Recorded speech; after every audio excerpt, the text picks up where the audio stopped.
Now this come due on my honeydew list. What I'm doing in this video is replacing the mantle. As you can see, I have a very eclectic and Alaskan-y themed mantle on my wall right now, and the better half wanted something a little more modern. Now I'm not going to argue, but I am going to postpone it for about 3 years because it's not very high on my priorities. But I finally got around to it, and I think it turned out pretty good. Now I wanted to build a mantle initially, but I was pricing it out and I started looking on Amazon, and I could get one on Amazon pre-built for about half of what I could get the materials for. Then I don't have to build it. Now the mantle matched a lot of other things in the house when we bought it, and I am finally phasing all that out to where it looks modern-ish. First things first, you got to take the old down before you can put up the new. I've got some 3M strips, command strips, I don't know, that were holding up the mirror. I'm ripping those off. Those work actually pretty well. I was pleasantly surprised on how strong those held.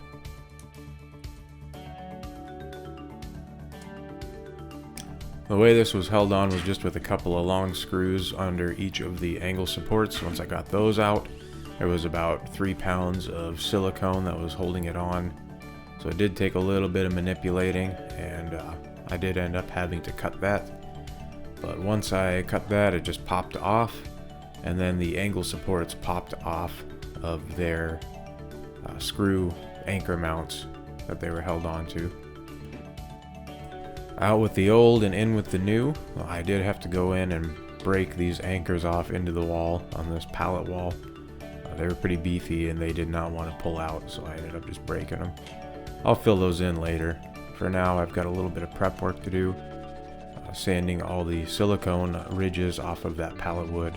Now, what I'm doing here is cutting the old trim off. Unfortunately, I wasn't able to find the same type of trim to replace it with, so I had to make do with like a flat piece and a whole bunch of spacers and a whole bunch of silicone. And I think it worked out okay.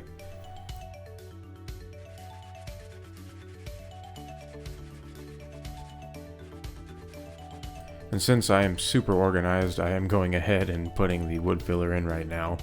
It doesn't really matter when I put that on, but the sooner that I get it on there, the sooner it cures, and then I can paint over it a lot easier. So that's why I'm doing that.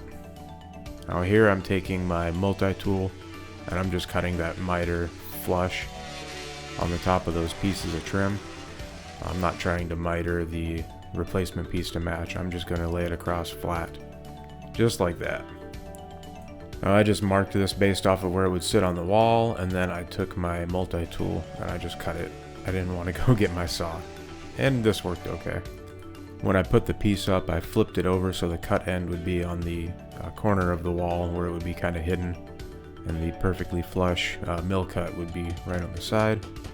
And then I just got it started with a nail and another nail.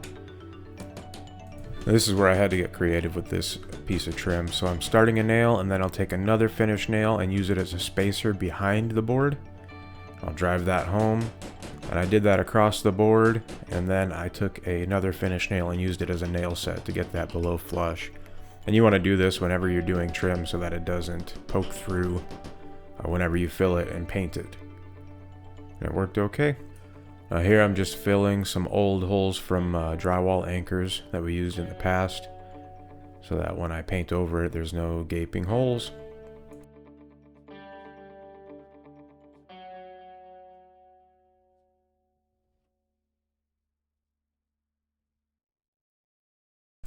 Alright, this is the important part. What I did here is I took the mounting board and I just put it in place on the mantle, and then I measured from the bottom of that board to the bottom of the mantle. And that gave me a distance to mount the mounting board onto the wall so that I can measure off of that trim piece we just installed, and in this case it was 2 inches. Put the board 2 inches above it, and then in theory the mantle should sit right on the trim piece and kind of look like one very nice piece. In practice I did have to use some silicone, but it is what it is. So I'm marking the distance from the corner so that I can set the board in place, and then I'm marking the height off of that trim piece that we just installed. And then in theory, when I go to hang the board up and I poke that first hole and then I mount it, it should give me a nice straight line-ish to kind of follow. Luckily, the first hole that I poked was into a stud, so I was pretty happy about that.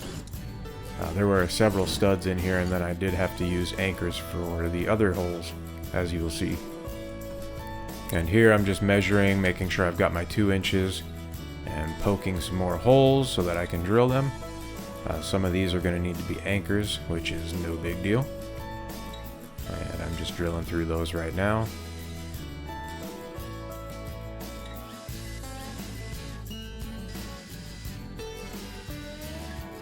Then I can just pop that board off and I can put the anchors in. Now you might notice that I'm not using a level at any point during this install. I'm just going off of my measurements. And in this instance, I prefer that because in Alaska, a lot of houses will settle and your walls will go out of whack. And a lot of stuff will kind of look crooked, and I would rather this look straight and be a little out of level versus be crooked and be perfectly plumb. So that's why I'm not using a level. Now I'm just checking my measurements one last time before I test fit the mantle. And this mantle mounts kind of weird. It screws in from the top, which it is what it is, but it didn't really sit good at first, and it did want to fall forward. That kind of corrected itself once I got the screws put in the top. Right now it looks pretty good. I'm going to get some screws prepared and just drive it on home.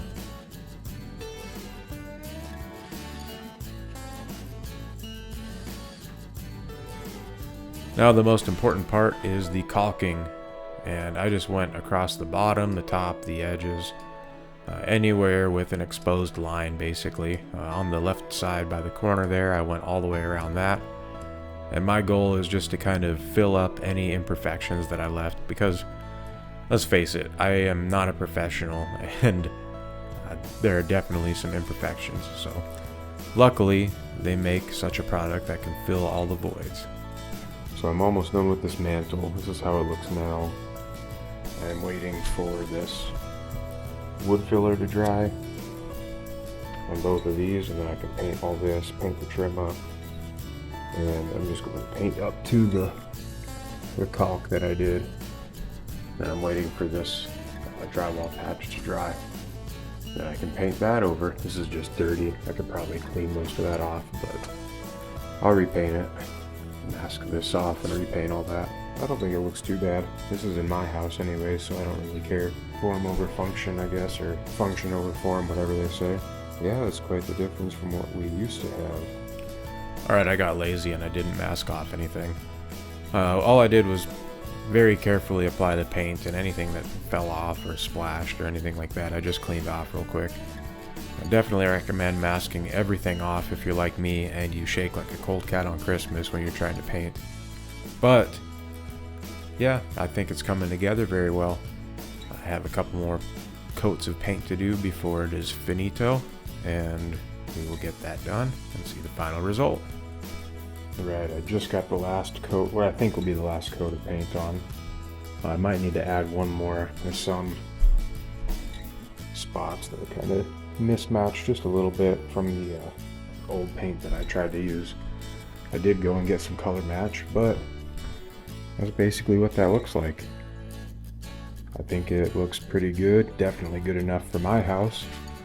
So hopefully this was a little insightful, and maybe you learned something.